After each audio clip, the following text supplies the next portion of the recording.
Welcome, Irish fans, to another packed edition of the Jack Swarbrick Show. On this week's show, we will visit with another of Notre Dame's new assistant football coaches, who could not be more familiar to Notre Dame fans, quarterbacks coach and former Irish quarterback Tommy Rees. We will talk with Senior Associate Athletics Director Jill Bodensteiner, who works closely with Jack Swarbrick in many areas critical to the Notre Dame Athletics Department, and we'll meet Irish men's tennis standout Josh Hager.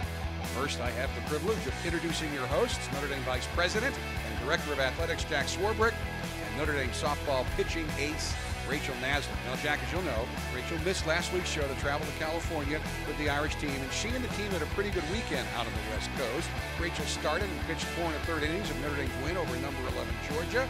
Got the win in a 5-4 victory over number 4 Oklahoma, the defending NCAA champion. She pitched 3 shutout innings in relief to wrap up that victory. She's now 2-3 with a team-leading 3.63 ERA and has the team's only save, although she may have a bone to pick with you.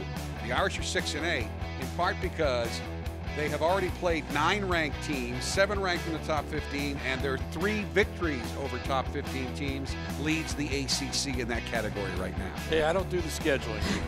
I'm putting that on you. It's been a rough few weeks. Congratulations. Thank you. Way to go. You feeling healthy?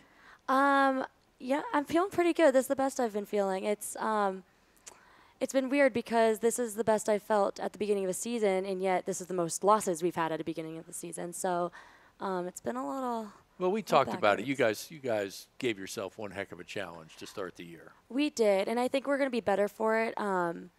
We've had some tough games, and we've had quite a few losses. But if we continue forward the way we are playing now, right, our losses are all against highly ranked teams. We started last weekend, we had 5 games, and our first 3 we lost, which was tough. And we were feeling like we were digging ourselves a hole. So coming out with a win against Georgia and Oklahoma was huge for us. Well, getting the offense to come around a little bit, right? Because that was what was uncharacteristic about the start of the season was you were usually so strong offensively, and it took a little while for it to get going. It did. Their bats are warming up for sure. So, I mean, we head into ACC in 2 weeks, so hopefully that keeps us going. But it's kind of weird because we're done with most ranked teams until we see Florida State. And there, I believe, last week we're ranked number 1. Rankings haven't come out yet. So they'll be our toughest. But, yeah, we definitely picked up things this weekend. We had a freshman hit our winning home run against the pitcher who cinched the title last year, which is huge. That's great. Great confidence builder. Well, you were part of an extraordinary weekend for Notre Dame athletics.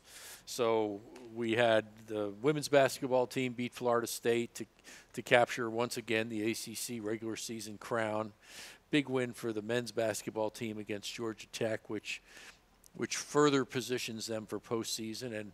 And we hope there's some basketball to be played, but we hope they get themselves in a position for a double bye in the tournament.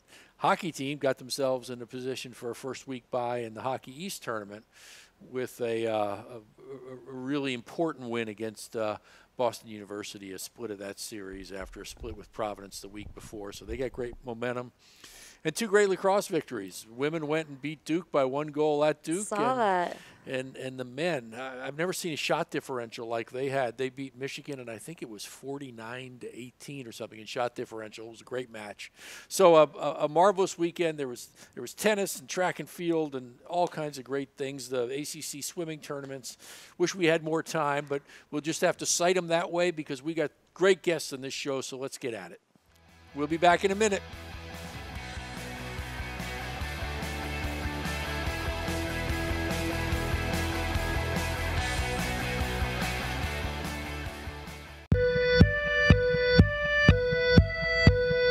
I play because I love it, the enjoyment and excitement you get when you play.